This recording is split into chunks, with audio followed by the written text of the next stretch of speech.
pindah ke adab berikutnya. Adabul i'tikaf, adab dalam kita beriktikaf.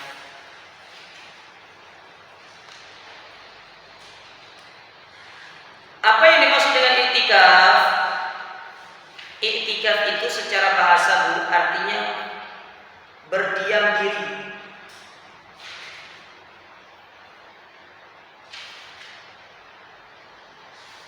Berdiam diri. Sedangkan secara istilah i'tikaf itu adalah seorang berdiam diri di masjid dalam rangka beribadah. Tidak ada sholat Jumat yang dikatakan musola. Padahal ibu pergi ke daerah Timur Tengah itu, mau besar mau kecil namanya tetap masjid. Namanya tetap masjid. Contoh di Masjid Nabawi itu kan dekat dengan Masjid Gomama, Masjid Abu Bakar, betul? Masjid Gomama, Masjid Abu Bakar, Masjid Umar. Masjid dikatakan masjid, tadi dikatakan musola Abu Bakar, musola Umar, tadi dikatakan gitu. Karena dalam pandangan syariat dari sisi bahasa saja, musola itu apa sih? Musola itu makanus sholah, tempat sholat.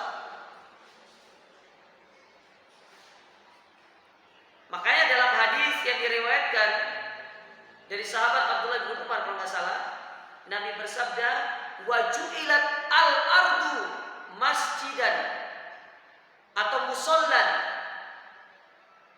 Maka Allah menjadikan bumi ini sebagai tempat kita sholat. Dimanapun kita mendapati waktu untuk sholat, maka sholatlah di situ. Cuma itulah istilah orang Indonesia. Kadang ingin terlihat keren, tapi sebenarnya salah. Kayak penggunaan gitu loh. Pingin panggilnya tapi nama orangnya disebut, misalkan nama ibunya Fatimah, tetap dipanggilnya Ummu Fatimah, padahal harusnya setelah nama Ummu itu nama anaknya. Kalau nama anaknya Abdullah berarti dia namanya Ummu Abdillah. Bukan Ummu Fatimah tapi Ummu Abdillah. Makanya jangan diterjemahkan Ibu Fatimah itu langsung ke bahasa Arab.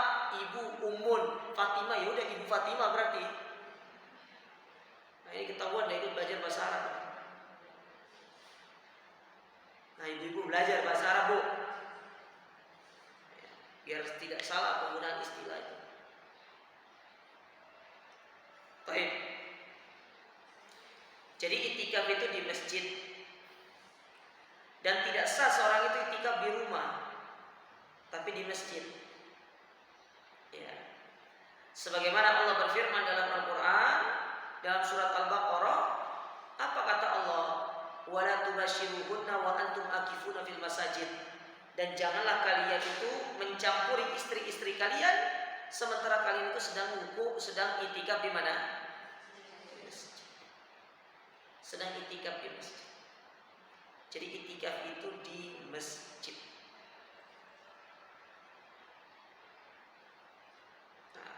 Nah, dikatakan di sini, wa yanbaghilahu an yataqifa fil masjidil jami'.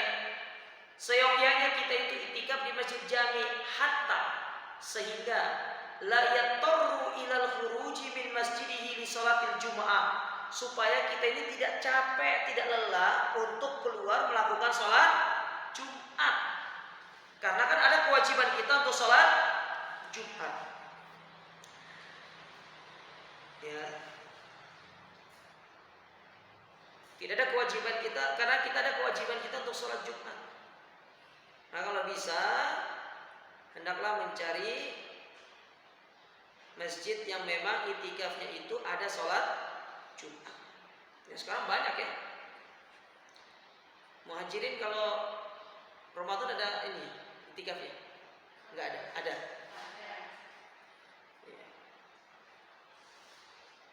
Tapi ibu-ibu nggak bawa kompor kan? Masak di belakang gitu. Gimana?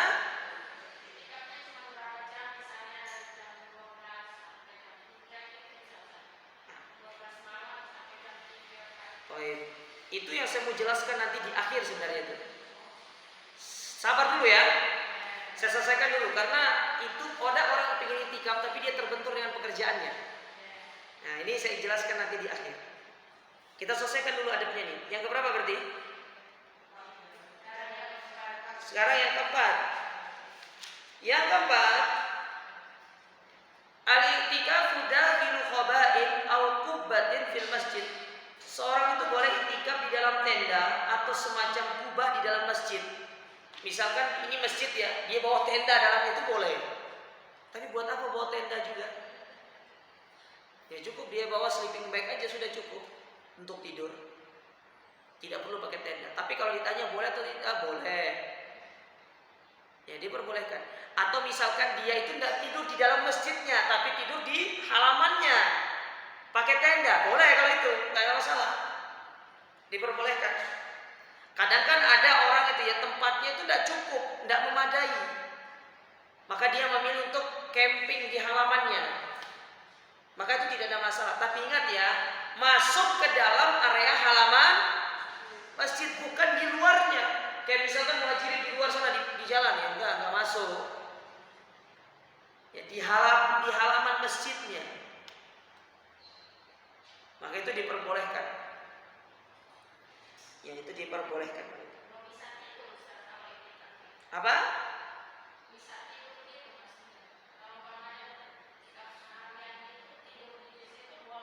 Boleh.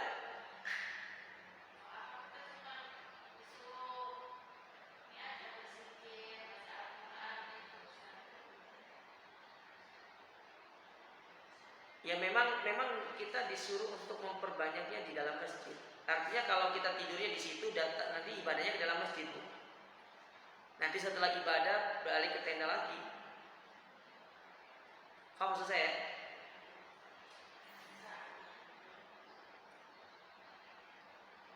Jadi ibarat kayak kita camping, tapi campingnya itu di masjid. Ya, tidak terlalu banyak di dalam tenda. Tapi datang ke masjid. Kan di masjid itu kan disiapkan tempat untuk ibadah juga kan, betul? Kan gitu. Jadi duduk di situ, ibadah di situ, baca Quran di situ. Nanti kalau sudah lelah, capek pengen istirahat, balik ke tenda, bangun lagi, ibadah lagi nanti. Setelah itu kalau sudah siap sholat ya sholat. Paham dulu? Baik, kita lanjut. Kemudian yang kelima,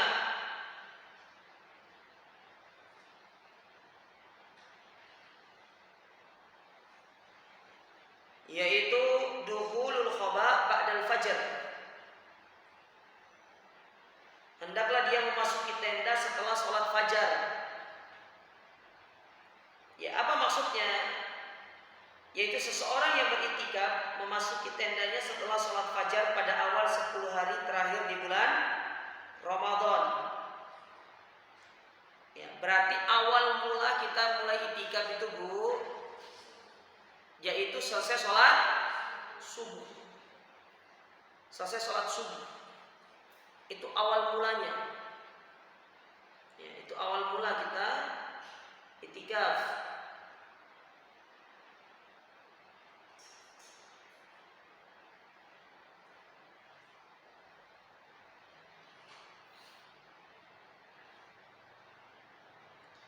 Jadi selepas sholat subuh.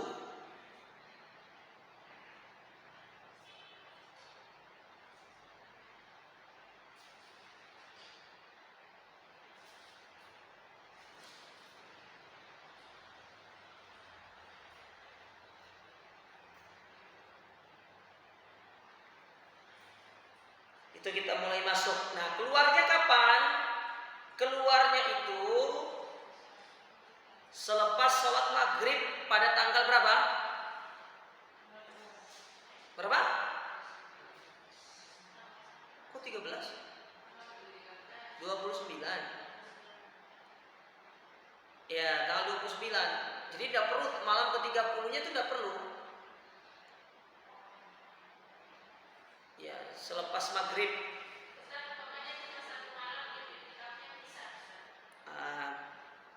Bisa. Bentar saya perincikan nanti setelah itu ya. Saya selesaikan ini dulu. Setelah itu baru kita bahas satu-satu masalah itu. Kemudian yang ke berapa sekarang? Yang ke-6 ya. Yang ke-6, Ada khurujil mu'takif min masjid li ghairi darurah. Tidak boleh orang yang sedang i'tikaf itu keluar dari masjid tanpa ada kepentingan darurat. Mana contohnya kepentingan yang tidak darurat? Keluar pingin mau kemana? Nggak pingin jalan-jalan sebentar. Ya nggak boleh. Tapi kalau keluar pingin beli sabun, pingin beli ini mungkin karena habis, boleh kalau itu.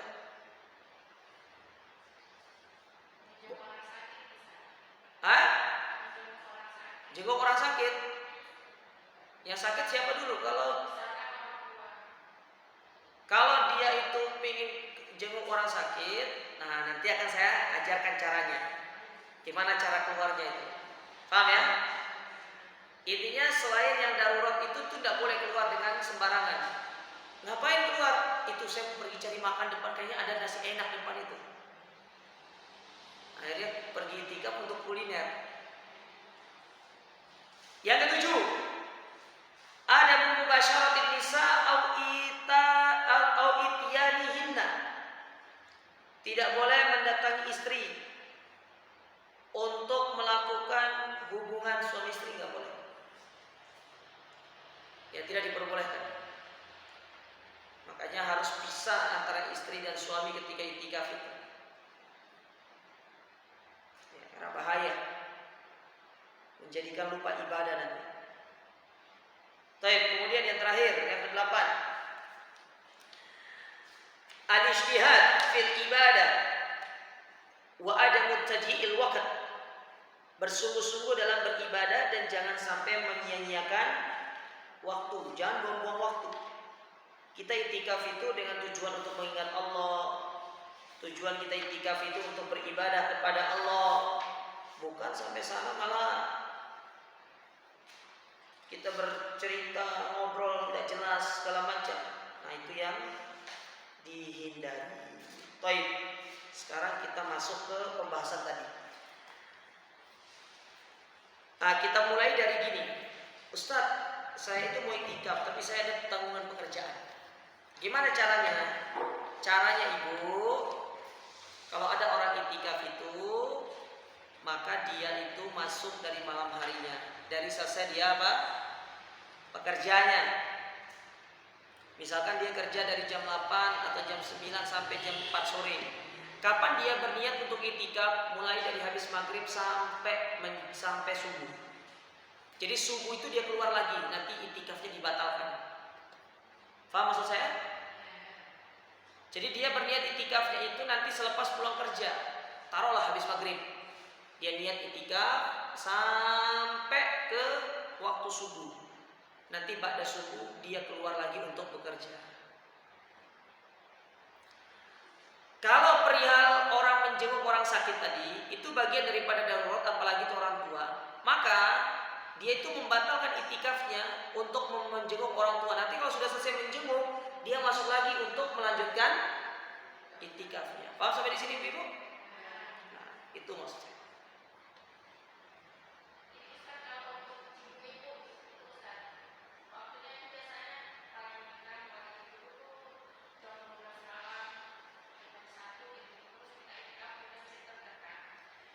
Ya, kata para ulama, i'tikaf itu berapa jam pun boleh, 1 jam itu sudah dikatakan i'tikaf. Tidak harus full 10 hari, karena ada suatu pekerjaan kayak ibu-ibu misalkan ya, dia ingin i'tikaf di masjid terdekat, mungkin karena suaminya itu pergi i'tikaf ke tempat yang lain. Nah, dia ada anak di rumahnya yang harus dia urus, maka tidak apa-apa dia i'tikaf itu dari jam 12 malam sampai fajar, setelah itu dia keluar mengurus anaknya. Nanti dia masuk lagi di malam harinya, nggak apa-apa. I'tikaf itu kata para ulama 1 jam pun sudah bisa dikatakan dia i'tikaf, karena kembali ke pengertian i'tikaf itu sendiri adalah berdiam di masjid. Tapi selama ibu berdiam di masjid, manfaatkan waktu itu Bu dengan sebaik-baiknya. Itu maksudnya. Paham? Ada lagi? Monggo yang mau bertanya.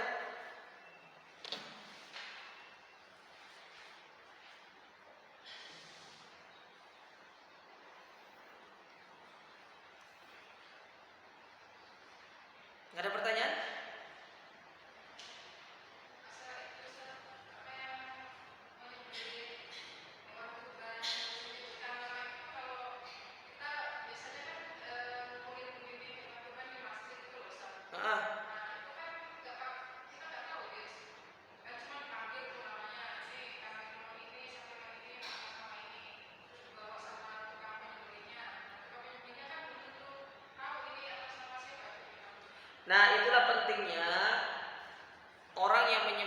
dia hadir di penyembelihan itu, dia menyaksikan.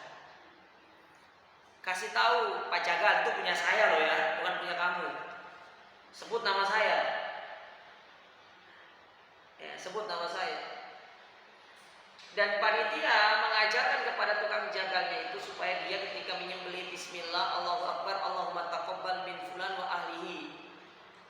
Disuruh baca baru menyembelih. Ya, biar tidak salah.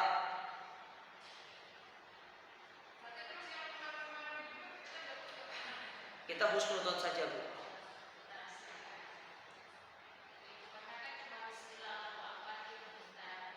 Hah? Nah, itu yang kurangnya di situ. Karena kalau bismillah Allahu Akbar itu kalau kita posisinya menyembelih sendiri.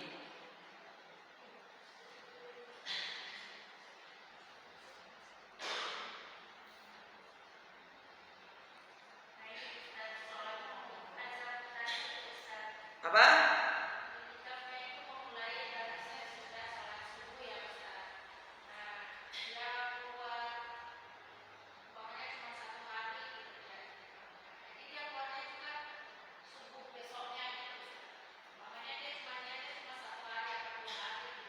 Enggak apa-apa. Tapi alangkah lebih baiknya dia itu benar-benar beriktikaf itu di sepanjang 10 hari terakhir itu. Kalau dihitungannya cuma sehari nggak apa-apa, hitungannya dia cuma sehari nggak ada masalah sebenarnya. Mau sehari 2 hari nggak ada masalah. Cuma kalau kita menilik dari kebiasaan Nabi, Nabi itu beriktikaf di 10 hari. Paham ibu-ibu? Ada lagi?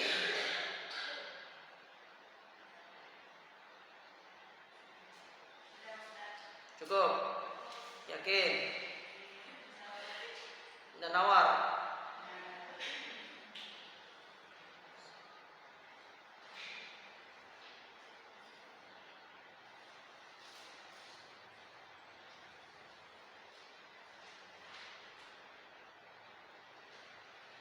Tapi kalau memang tidak ada pertanyaan, kita cukupkan sampai di sini. Wallahu a'lam bishawab. Semoga apa yang disampaikan ini bermanfaat. Insyaallah pertemuan berikutnya kita masuk ke adab di dalam bercela. Adab di dalam menggunakan cela. Cela itu kalau bahasa sini apa? Cela ya? Cela ya.